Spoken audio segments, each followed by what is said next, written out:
Assalamu алейкум, урматтуу Кыргызбай YouTube каналынын катталуучулары, урматтуу Москвадан мени көрүп аткан мекендештерим, Кыргызстандан көрүп аткан мекендештерим, саламатсыздарбы? Кыргыз барбаган негизи жер жок окшойт.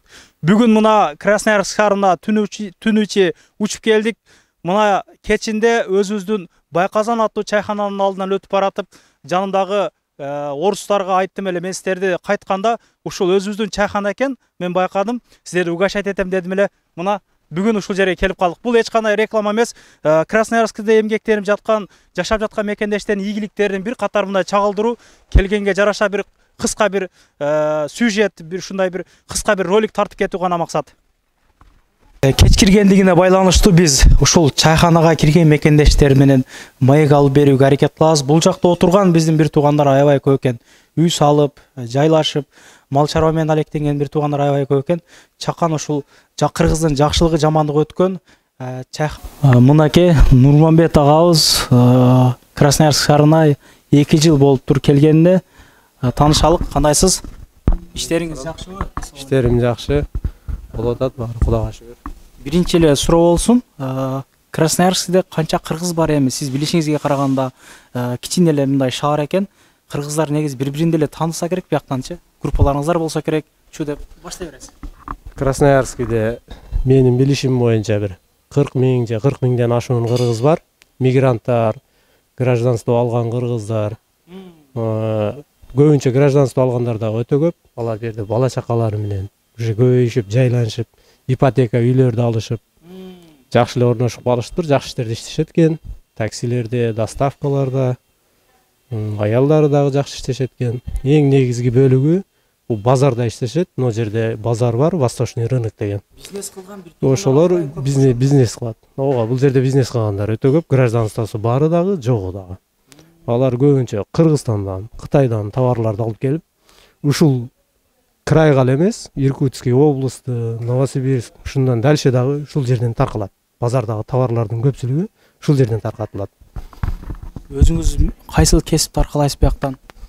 Мен өзүм эл катары эле строительмин, куруучумун кыргызча. Колуман келген ишти кылып атам, алдыман чыкканын эптеп, өзүм ырыскымды таап жеп жүрөм ушул жерде. Эл катары жүрөбүз да. Эл катары жүрөм. Негизи жумуш кандай биякта? Канча миңден канча миңге чейин алышат биздин мекендештер мындай жөө айлыкка иштегендер мисалы? Айта берсеңиз болот. Эми айлыкка иштегендер эң эле азы дегени бир 50-60 миң болуш керек. Алды 200 миңге чейин алгандарды өз көзүм менен көрдүм. Квартплаттары канча болуп калат биякта? Бул жакта квартплат Москва башка жакка салыштырмалуу кыйла эле арзан. 20 миңден баштап двухкомнатный, трехкомнатныйлар 30 миңге чейин. Анан негизи эле мындай бир туугандарды деле көңүлдөр билсеңиздер керек. Башка Москвага караганда башка облустарда местный жителдер менен негизи мигранттар бул жактарда аябай жакшы экен да. Менин оюмчачы мындай көз караштары, күтүп алуулары, биз таксиде келдик. Мындай аябай жакшы күтүп алды. Анан ошону пример кылып, могу жерде мен айттым го сиздерге угашать этейин деп, азыр алар деле рахмат айтып чыгып кетти Байказанга. Бул негизи Байказан рекламасы эмес, ачыгы. Анан ошондо сүйлөшүп атпаймынбы? Ошо буларга деле айттым, салыштырмалуу аябай өзгөчө экен, жакшы жылуу тосуп алды. Ошол Шереметовага чейин такси менен келдик. Анын окуясын айтып берсем аябай күлүп атпайбы? Негедир дейт, Москвада бири-бирине жаман көз менен карайт, мындай жакшы жылмаюу жок элдердин көзүндө деп Москвадан бирге келген орус кыздан айтты да. Сиздин оюңуз кандай? Биякта кандай жашоо болуп атат? Сиздерде жакшыбы? Кандай жүрөсүздөр анан? Бул жакта бардыгы жакшы, бул жакта адамгерчилик өтө жогору. Эч ким эч качан көчөдө калбайт. Москвада эле дебейин, башка жакта деле бир күн жашасаң 1 айлык квартплатыңды бер деген сөздөрдү укканбыз. Бул жерде жөн эле көчөдө квартирам жок десе, жөн эле таанышыңкына кирип, жашап, жатып, туруп кете берет. Ал жактан проблема жок. Анан эң негизгиси бул жердин местный калктары, орус тектүүлөрү менен мамилебиз аябай жакшы. Алар бизди эч качан бөлгөн эмес. Эми бирок туура бардык улутта баягындай адамдар болот демекчи, бар, бирок ал процентке салыштырмалуу өтө аз. Бирок негизи адамгерчиликтүү элдер. Ошон үчүн ушул жерде иштеп, жайгашып аракет кылып атабыз. Анан негизи эле азыр сиз менен сүйлөшүп отурганга чейин сизди тарыхты аябай жакшы билет деди. Биз азыр Энесейге жакын жерде отурабыз, дарыянын боюнда. Сизге кенен бир микрофон берейин, анда бир сүйлөп бериңиз эми билгендериңизди. көп жерде окуп бүтүрүпсүз, дипломуңуз Эми көп экен. мен айтсам узак көп нерсени айтып таштайм, бирок кыскача эле айтайын. Енесей деп аты өзү эле айтып турат. Енесай деп. Енесай да эми орустар Енесей кылып алган. Бу сай дегени дария дегени. Азыркы жаңы тилде дария дегени бу дарыялардын енеси да, эң чоңу. Эң чоң матрека. Русский матрека болот орусча. Бу эң чоң дарыялар, чоң дарыя болгон үчүн биздикилердин көргөн дарыяларынан Енесай ушу матрека болуп, биздикилер бул жерден бул кетип калган маалда азыркы Орто Азияга жөнөп кеткенде түрк тилдүүлөр.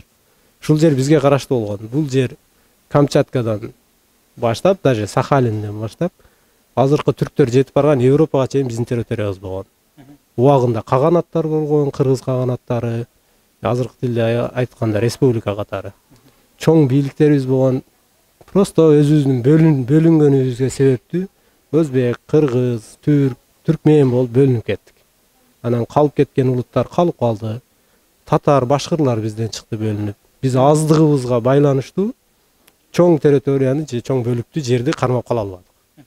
Орус тектүүлөр көпчүлүк экен, ушул жерлерге келип орношуп, цивилизация салды экен. Секен кармап биринчиден поезд жолду салышты. Поезд жолу аркылуу мына ушул жерлерди кармап калышты. Азыр поезд жолго жакын, трассага жакын жерлердеги шаарлары гана чоң, жогорудагы шаарлары жок эсе. Негизинен ошондой. Негизи биз турган жер мындай айыл сыяктуу экен да. Анан жолдор деле күрөлбөйт окшойт го биякта. Азыр тайгалак ошондой болуп келдик биз деле. Качан кайтып анан Кыргызстанга? Кандай пландар бар өзүңүздө? Кыргызстанга кайтууну пока ойлонуп элекмин. Иштеп атабыз. Үй жай бала чаканы деле алып келип, чын айтканда азыр айылда жакында эле алып барып келдим мектепке байланыштуу. Бул жерде мектепке орноштуруу кыйыныраак болду. Кудай кааласа майда кайра кайтып келишет. Анан да бул жерде кыргыздар тууралуу айтып кетсем, бул жерде ар бир айылдын группасы бар, ар бир айыл жаз айларында жок, район эмес, айыл даже. Айыл болуп группалары бар. Кудайларды өткөрүшөт эрте жазда. Анан каада салттар тынбай болот. Ооба. Бу жерде баягы Норуз маалында, Кыргызстанда Норуз деп тосулса, бу жерде жайлоо деп тосушат. Байкасаңар Енесейда неме бар, остров бар. Татышев деген. Ошол жерде чоң байрам болот. Жайлоо деп кыргыздар, именно кыргыздар. Андан сырткары ар бир райондун, ар бир айылдын кудайысы болот. Аны дагы өткөзөбүз, баары жакшы эле болот. Уюшумдуубуз, бирибизге бирибиз күйүмдүүбүз. Кыргызды эч качан көчөдө калтырбайбыз. Мына биздин дагы бир эжекебиз. Бул жерде семейный жүргөн, семейный үй бүлөлөр аябай көп экен. Амандашалык эжекем, кандайсыз? Саламатсыздарбы? Урматтуу, жакшы рахмат, куш келипсиздер. Биринчиден, урматтуу биздин кыргыз элинин патриот жигиттери. Мына ушинтип ар бир областтарга барып, биздин өзүбүздүн кыргыз элибиз кандай өнүгүп атат, кандай тармактарда иштеп атат, кантип иш кылса өнүгөбүз, эмнелер үйрөнүшүбүз керек, ошол тууралуу маалыматтар чогултуп, ошону өстүрөлү, өнүктүрөлү деп келип калыпсыздар. Ошондой эле биздин кафебизге куш келипсиздер. Рахмат. Калпак менен келдим эле, бирөөгө подарить этип салдым. Куш келипсиз. Калпакты буюрса биз кийгизебиз дегендей. Менен сүйлөйбүз. Бул жерде кафенин аталышы Байказан. Байказан чечмелениши боюнча баарыбыз эле бир укканда эле билсек керек. Бул жерде иштегенибизге 1 жылдан ашып калды. Ушул жылдар ичинде эмнелерге жетиштик, мындай өзүбүзгө да суроо беребиз да. Эмнелерди кылып атабыз, өнүгүп атабызбы, бир мындай жашообузда өнүгүү болуп атабы деген сыяктуу ойлор ар бир адамда болсо керек деп ойлойм. Ошондуктан бул жерде как обычно эле официантка болуп иштейбиз. Айлыктарыбыз аябай жакшы, башчыбыз аябай жакшы, өзүбүздүн кыргыз байкебиз, умурага барып келген байкебиз, эжебиз. Сөздөн качып атат, азыр тартайын десемчи. Ошо азыр сүйлөп коюңуздар десем, азыр бир аз жок деп ушинтип тартынып атат. Ошону да кошуп айтып кетким келди. Балдары да аябай тартиптүү, ыймандуу, Аллага жакын адамдар. Бул жерде иши аябай жакшы. Кыргызстандагыдай эле улуттук тамактары бар. Аш бар, суюк тамактардан эме камыр тамактар бар, шашлыктардын түрлөрү бар, халал суши деп ачкан сушинин түрлөрү бар, пиццалар бар. Анын колбаса, сыр баары халал. Өздөрү ошо продукцияны карап алып келип, ошол мусулман кыргыз элине, мусулман туугандарга ошентип тамак жасап, аябай жакшы иштеп аткам ал азыр. Анан айлыкка келсек, айлык аябай эле жакшы, жаман деп айтпайбыз. Эми ар бир адамдын мээнетине жараша. Биз официанттар, например, мисал алсак, 50 миңге чейин ала алабыз, жакшы десек. Эми күндө канчасын ала айтпай эле коелу аны. Дагы кандай сурооңуз бар? Суроо деле калбады, бардын айтып салыңыз. Бул жерде эми жакшылык жамандык тойлордон өтүп өткөндөр биякта ошондо. Бул жерде чынын айтсам, Кыргызстанда эле жүргөндөй боласың да. Умрага барып келген абаларыбыз, улуу адамдар келип бул жерде эксан кылат. Умра той, жентек той, туулган күн, Куран окутуу, бардыгы, жоолук салуу, сөккө салуу баарын ушул жерде өткөзүп аткан маалы. Андыктан бул кафеге келип, таттуу тамактарын татып, жакшы бир сыйлуу конок болуп отуруп кетсеңиздер болот. Ким каяктан көрүп атат? Жазып коюңуздарчы туугандар ушул комментариянын түбүнө. Бир туугандар мына дагы бир жакшы кабар. Эжекебиз үй бүлөсү менен бул жакта жүрүшүп, мына квартиралап жүргөлүк деп үй дагы алып алышыптыр. Бул чындыгында өтө чоң ийгилик, өтө чоң жетишкендик. Эжеке кандайсыз? Жакшы. Иштериңиз өзүңөр жакшы шүгүр. Кыйналбай нетпей иштеп атасыздарбы? Кудайга шүгүр. Каяктын келини болосуз же? Каяктан болосуз дебейин? Баткендин келинимин, Баткендин кызымын. Ошол Баткенде турабыз. Канча жылдан бери бияктасыздар эже? 2014-жылдан бери барып келип жүрөбүз. Эки жакта тең. Бул жакта 2 жыл, 3 жыл жүрсөк, Кыргызстанда да 2 жыл, 3 жыл жүрөбүз. Келгениме 1 ай болду. 3 жыл жүрүп, Кыргызстанда келгениме 1 ай болду. Суугуна тоңбой эле жүрөсүздөрбү? Мындай Москва салыштырмалуу аябай суук экен да биякчы. Ооба, бул жак Сибирский район. Өтө суук. Азыр 40 градус эшикте. Ишканабыз жылуу, бизге жакшы эле. Үйдү центрден алдыңыздарбы же чекеректен алдыңыздарбы?